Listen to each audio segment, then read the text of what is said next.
Bienvenidos. Vamos a hacer la presentación del primer capítulo de la asignatura Intervención en niños con trastornos del espectro del autismo. Este primer capítulo, como os he explicado en clase, tiene un sentido fundamentalmente histórico y dar el andamiaje, la estructura, para después poder ubicar en cada uno de los momentos históricos del desarrollo del concepto los contenidos que iremos viendo a lo largo de todo el curso. Por tanto, tiene un carácter introductorio.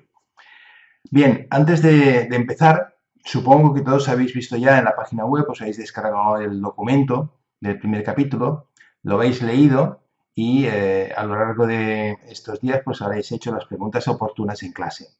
No obstante, yo voy a enmarcar aquellas de las cuestiones que considero más interesantes en este capítulo. Para empezar, marcaros esta gráfica, comentaros que es una gráfica resultado de una búsqueda en una base de datos, en particular en el Psychological Journals, que podéis todos replicar en un momento determinado para ver cómo de interesante puede ser cualquier temática. En este caso yo he introducido la palabra clave autismo. Bajo esta palabra clave, si observáis, desde el principio de los años 40 hasta la actualidad, pues el número de publicaciones ha ido creciendo de una forma exponencial. Pero si vemos el año o los años en los cuales se marca el cambio de tendencia tan importante, es precisamente mitad de la década de los años 90, es decir, hace relativamente poco tiempo. Desde mitad de los años 90, por la edad que tenéis, pues prácticamente desde que nacisteis vosotros, hasta la actualidad, el número de publicaciones se ha incrementado de una forma exponencial. En la actualidad yo creo que se publican en torno a los 3.500 e incluso alguno más, porque estos son de una base de datos de psicología, con lo cual si sumamos los trabajos que se publiquen en medicina y en educación, pues probablemente estemos hablando de un número mucho más alto, estaremos hablando de los 4.000 o 5.000 documentos al año. Intentar estar al día en estas circunstancias pues resulta muy complejo, ¿no? O sea, no da tiempo a poder leerlo todo. Tenemos que subespecializarnos. En este caso, pues en mi caso particular, yo me especializo fundamentalmente en lo que son los modelos educativos de intervención desde el nacimiento, desde la detección del trastorno hasta la edad adulta, más o menos. Así todo, dentro de ese periodo de tiempo, me subespecializo aún más en lo que es la atención temprana, lo que son los primeros años después del diagnóstico. Me especializo en ese ámbito porque creo que es uno de los ámbitos más importantes y donde, a mi modesto entender, se determina la gravedad ulterior del trastorno. Obviamente no solamente por el efecto de la intervención, sino también por la gravedad de la posible lesión que produce este trastorno. Bien, visto esta trayectoria histórica, esta evolución histórica del número de publicaciones, también deciros que, aunque hemos marcado el año 42 como un punto de arranque, siempre hay antecedentes y conviene estudiar los antecedentes porque nos explica en muchas ocasiones pues, el sentido que tiene actualmente el término de autismo, el significado que tiene popularmente el término de autismo. Así, por ejemplo, una de las dimensiones de evolución que os marco es la evolución desde lo que es la enfermedad mental, el concepto de la locura, hasta en lo que es el trastorno del desarrollo o, como en la actualidad diríamos, trastorno del neurodesarrollo. Así como hitos relevantes a mi modo de ver, no nos vamos a remontar a la Grecia clásica, por supuesto que no, que seguramente si buscáramos encontraríamos también algún antecedente, pero vamos a fijarnos en el siglo XIX, donde una publicación que hace Gaspar Itard y que seguramente conoceréis todos o todas, porque ha sido muy referenciada en todos los libros de educación, es la descripción que hace el niño salvaje de Aviñón. Muchos autores han querido ver dentro de esta descripción que Itard realmente lo que encontró fue un niño con autismo. Y sabéis que lo importante de su descripción fue las consecuencias de su método educativo, que fue capaz de enseñarle a hablar, y a comunicarse al menos, y eso significa un hito también sobre las posibilidades de los métodos educativos. Heller es otro autor que también me gustaría reivindicar. Describe en los años 20, en un artículo describe 6 casos en los cuales se produce, después de un desarrollo normal, una regresión. Esta regresión, que actualmente hablamos de síndrome desintegrativo, recibe también el nombre de síndrome de Heller. El primer autor, sin embargo, que utiliza el término de autismo como tal es Bleuer. Bleuer es un psiquiatra que acuña el término de autismo para referirse precisamente a un grupo de enfermos mentales con esquizofrenia, con diagnóstico de esquizofrenia, que estaban seriamente aislados y más de lo normal, más que los otros enfermos con esquizofrenia, y que bueno, llegan a tener catatonia. Lo importante de estas 3 o 4 hitos previos al reconocimiento científico del síndrome como tal, que vendrá después, es precisamente que se asocia a trastornos mentales graves y severos, ¿no? Y crónicos. Como decía antes, el bautismo científico del término convencionalmente se le da el valor, la autoría, a Leo Kanner, que en el año 43 publica su artículo sobre el autismo como un trastorno del contacto afectivo. En este artículo él describe las conductas de una serie de niños. Entre esas descripciones, esas características, pues les da los siguientes síntomas: extrema soledad, incapacidad para establecer relaciones con otras personas, deseo obsesivo de invariancia ambiental, memoria excelente, buen potencial cognitivo, aspecto físico normal, hipersensibilidad a los estímulos sensoriales, retraso y alteración en la adquisición del habla y del lenguaje, limitaciones en la variedad de actividades espontáneas y una característica, a mi modo de ver, más relevante también es la aparición de los síntomas desde la primera infancia, desde el nacimiento. De forma paralela a que Leo Kanner publica en el año 43 su artículo, se publica también el artículo de Hans Asperger en el año 44. La diferencia en fecha de publicación es prácticamente unos meses. Kanner publicará en noviembre del 43 y Asperger publica en marzo del 44 aproximadamente. Digo esto para además advertir de que no se conocieron entre ambos autores, Asperger y Kanner no se conocieron entre sí, aunque ambos definieron el mismo tipo de patología. No hay diferencia entre unos y otros, como veremos ahora cuando analicemos las características de lo que describía Asperger. Esa no comunicación fue debida a que estaba en plena ebullición la Guerra Mundial entre el mundo alemán y el mundo anglosajón, y hacía que la comunicación científica entre ambos grupos, ambos bloques, prácticamente era inexistente. De hecho, el trabajo de Asperger quedó enterrado bajo las ruinas de Viena durante muchísimos años hasta que se descubriese ya a mitad de los años 60.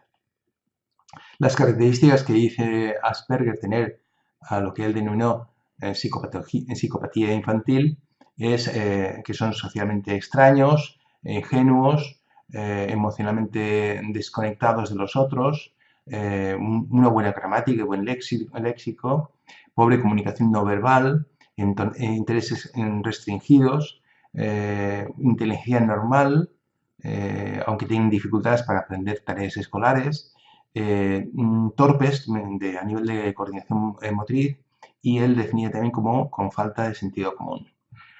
Podemos hacer un análisis de la comparación y vemos entre las dos definiciones y vemos que son prácticamente paralelas y se refieren a un colectivo más o menos homogéneo. Aunque veremos también después cómo lo que se diferencia entre unos y otros pues cabría dentro de lo que hoy en día entendemos como un trastorno espectral, ¿no? Como que hay muchas características semejantes entre unas personas y otras y una gran variabilidad. Entre los años 30 y 50, que son cuando se publican estos dos trabajos, debemos de entender también que la orientación psicodinámica era la que prevalecía, el psicoanálisis. y se intentaba explicar el comportamiento humano como que tanto la personalidad como la inteligencia eran rasgos biológicamente marcados de forma innata. Eran las experiencias infantiles, sexuales o no sexuales, las que marcaban el desarrollo psíquico del adulto y, consecuentemente, el tratamiento que se utilizaba era la regresión, eso que habéis visto muchas veces en las películas, de que se acuesta el paciente en el diván y el psicoanalista está en la cabecera del diván haciéndole preguntas o intentando hacer una regresión para que recuerde cuál fue el motivo, el primer momento en el que sintió aquella sensación o aquella perturbación. Weltenheim, dentro de esta orientación, interpretó el trabajo de Kanner y pensó que si era un trastorno de contacto afectivo, pues debía ser como consecuencia un trastorno emocional producido por una inadecuada afectividad entre el niño y la madre. Y se refirió a ellas como, determinándolas como madres nevera. Obviamente, esta definición de Weltenheim produjo un impacto social tremendo, hizo muchísimo daño porque culpabilizaba a las madres directamente de que sus hijos tuviesen este trastorno. Tanto es así que el propio Kanner, poco después, publicó su libro, o un libro, que se llama En defensa de las madres, en contra incluso de la opinión de determinados psicólogos, en el que intenta defender el papel educativo que tienen tanto padres como madres. Bien, después de estos años, alrededor de los años 50, ya la orientación conductista estaba tomando un papel importante, sobre todo a nivel experimental, y hizo que Rimland, que fue un psiquiatra, un neurólogo más que psiquiatra, cuya característica fundamental, además de ser un científico, es que fue padre de un niño con autismo, renunciara a esta orientación psicoanalítica y buscara entre los colegas conductistas alguna explicación sobre el fenómeno autismo. Él, por su parte, publica en el año 64 un libro en el cual se titula así el autismo infantil, el síndrome y sus implicaciones en una teoría neural de la conducta, y mantiene la hipótesis de que el origen del autismo es realmente una alteración, un desorden neurobiológico y no un desorden emocional. Por esa época se crea la Sociedad Nacional de Niños Autistas del Reino Unido y la Sociedad Americana de Autismo y el Instituto de Investigación de Autismo, que lo creará el propio Rimland. El trabajo de Rimland viene a ser una inflexión en el desarrollo de la intervención de los niños, porque él mismo redirige la intervención que hasta ese momento venían haciendo con su hijo otros colegas psicoanalistas hacia el mundo conductual, hacia las metodologías conductuales. Dentro de esta orientación conductual, pues los primeros trabajos que se publican exitosos son los de Festner en el año 61, donde demuestra que en el laboratorio los niños con autismo son capaces de ser condicionados y, consecuentemente, si son condicionados significa que pueden aprender. Será Lovász quien, en base al éxito encontrado en el laboratorio, hará extensivo ya al mundo clínico la aplicación de la metodología conductual, desarrollando lo que es el método ABA, que en la actualidad todavía sus principios siguen vigentes. Siguiendo esta narración histórica, pues en uno de los hitos o de los autores que debemos citar es Lorna Wings, también madre de una persona autista, que es una psiquiatra que desarrolla un estudio, bueno, desarrolla muchísimos estudios, pero uno de los más importantes, por lo que es más conocida, fue el estudio de Camberwell, que recoge un número importante de casos, 914 casos, y plantean ya en este estudio, en el año 79, que más que una categoría discreta de autismo, de patología, de ser autismo o no autismo, sí o no, ser o no ser, pues plantea la hipótesis de que el trastorno es un continuo de gravedad. De no gravedad, que sería la población neurotípica o personas que no plantean ninguna sintomatología, a la máxima gravedad, que serían las personas más aisladas y más ausentes del entorno social. También evidencian que existen otros trastornos no autistas que presentan rasgos autistas. Esto viene a decir o viene a explicarse el concepto de comorbilidad de la sintomatología y hace o agrava la dificultad que tiene el diagnóstico de este trastorno. Aparecen a partir de ahí también diferentes teorías y modelos cognitivos que intentan explicar el procesamiento de la información y que veremos en los temas siguientes, intentando dar pistas de por dónde tenemos que andar en la intervención. Una de las primeras, los primeros modelos de intervención que se desarrollan, aparte del modelo ABA, que sería un modelo más clínico, es el modelo TEACH, que es el modelo educativo por excelencia, que desarrolla Shopler en la Universidad de Carolina del Norte. Toda esta información la vamos a extender lo suficiente en los temas siguientes de intervención, modelos explicativos y bases. Otra de las dimensiones que vamos a tratar en el desarrollo del concepto es el desarrollo de las tipologías del autismo. Bueno, tenemos que marcar primero, antes de empezar con las tipologías en sí mismo, que antes de los años 50, en la primera mitad del siglo XX, pues no existía ninguna convención internacional y eso producía graves trastornos, ¿no? Porque uno diagnosticaba en función de la escuela en la que se había formado. Si pertenecía a la escuela de Berlín, pues utilizaba una tecnología. Si se había formado en la escuela de París o en la de Oxford, utilizaba otra diferente y el intercambio de información entre los diferentes científicos pues prácticamente resultaba imposible. En los años 50, la Sociedad Americana de Psiquiatría, no por ser americana, es local. En la actualidad, la Sociedad Americana de Psiquiatría es una sociedad internacional en la que formamos parte diferentes países del mundo. Pues toma bajo su responsabilidad el intentar publicar una base que nos permitiese diagnosticar a todos los profesionales del ámbito de la psicología y la psiquiatría con las mismas etiquetas y los mismos síntomas. En el año 52 se publica la primera clasificación, el DSM-1, en la cual, aunque ya se había publicado con anterioridad el trabajo de Kanner, sin embargo, no aparece el tecnoautismo por ningún apartado. Los niños con estos síntomas son diagnosticados como síndrome de reacción esquizofrénica de tipo infantil, esquizofrenia infantil en definitiva. Es importante caer en la cuenta de que ya en esta época se seguía todavía asociando el autismo con una enfermedad mental grave como es la esquizofrenia. En el DSM-2 del año 68 no hay ninguna variación, se sigue utilizando la misma tecnología y hasta el año 80, con la publicación del DSM-3, no aparecerá el término de autismo infantil, que sustituiría al de psicosis infantil. Para el diagnóstico del DSM-3 como autismo infantil era necesario cumplir en 6 condiciones que están explicadas en la diapositiva.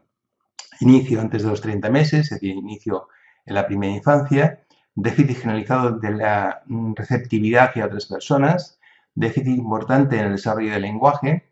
Si hay lenguaje pues, caracterizado por patrones muy peculiares como ecolalia o lenguaje metafórico o lenguaje retrasado, respuestas extrañas a varios aspectos del entorno como resistencia al cambio, intereses peculiares o apego a objetos animados o inanimados, y ausencia de ideas delirantes. Es muy importante este aspecto porque cuando hay delirios es cuando podemos hablar de psicosis. Cuando no hay delirios es una prueba inequívoca de que no hay una psicosis.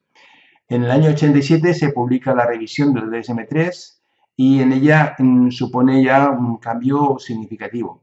Evoluciona el concepto de autismo infantil hacia el trastorno autista y el diagnóstico se hace muchísimo más complejo. Se deben de cumplir hasta 8 características de un listado de 16, siendo necesario que sean de los diferentes tipos o grupos de características. En la siguiente diapositiva os explico esas características, enumero simplemente los aspectos más generales. Por ejemplo, el primer aspecto del grupo hace referencia a alteración cualitativa de la interacción social recíproca, manifestada por ausencia de consuelo, alteración de la imitación, alteración de la imitación del juego social, en fin, cualquiera de las posibles alteraciones de la interacción social. El segundo grupo hace referencia a la alteración cualitativa de la comunicación verbal y no verbal, como ausencia total de comunicación o hablas muy características y peculiares de las personas con autismo. El tercer grupo hace referencia a repertorio restringido de intereses y actividades manifestadas en diferentes cuestiones, como movimientos corporales, persistencia en la obsesión por parte de objetos, manifestar malestar por cambios de aspectos triviales como cambios sensoriales, etcétera, etcétera. Y por último, debía iniciarse en la primera infancia. Fijaos que hemos dicho antes que se publicó el DSM-3 en los años 80 y Wings ya había publicado su trabajo en el cual se definió el síndrome de Asperger, pero sin embargo no fue recogido todavía en el DSM-3. Será posteriormente, bueno, como consecuencia del estudio de Camberwell que ya hemos comentado antes, Lorna Wings y Gold, pues hablan de que existen diferentes tipos de etiquetas diagnósticas que están también con síntomas de autismo. Por ejemplo, demencia precoz catatónica, psicosis catatónica, demencia, psicosis simbiótica, psicopatía autista y autismo infantil temprano. Lo importante de ese estudio fue precisamente que Lorna Wings definió la famosa tríada de Wings, que son las tres dimensiones que después, con posterioridad, se utilizarán ya en el DSM-4 como criterio diagnóstico. El deterioro cualitativo de la comunicación verbal y no verbal, deterioro cualitativo de la interacción social y patrones de conducta e intereses y actividades restringidas. El autismo en esta época, ya en finales de los años 90, pues se define como un trastorno del desarrollo severo y crónico que en condiciones actuales no tiene cura y sus síntomas se manifiestan de forma diversa en distintas edades acompañado a la persona durante todo el ciclo vital. Con posterioridad, en el año 94 se publicará el DSM-4 y en el 2001 se publica la revisión del DSM-4. En este manual ya recoge la idea de Wings de un continuo subyacente a lo que es el autismo, que se denominará como trastorno generalizado del desarrollo. Quiero hacer aquí una observación y es que este concepto de trastorno generalizado del desarrollo, la traducción, a mi modo de ver, es una mala traducción porque en inglés Pervasive Developmental Disorders hace referencia a un trastorno del desarrollo profundo. La traducción que se hizo en castellano de trastornos generalizados hace entender que se trata de un trastorno que afecta a todo el desarrollo en general, cuando esto no es así. Se definen cinco categorías de autismo: el trastorno autista infantil, que sería el tipo Kanner, trastorno de Asperger, el trastorno de Rett, el trastorno desintegrativo o síndrome de Heller y el trastorno generalizado del desarrollo no especificado. Se incorporó el término fundamentalmente general que decía antes, que era una especie de continuo. Los criterios diagnósticos empleados en el DSM-4 es la tríada de Wings.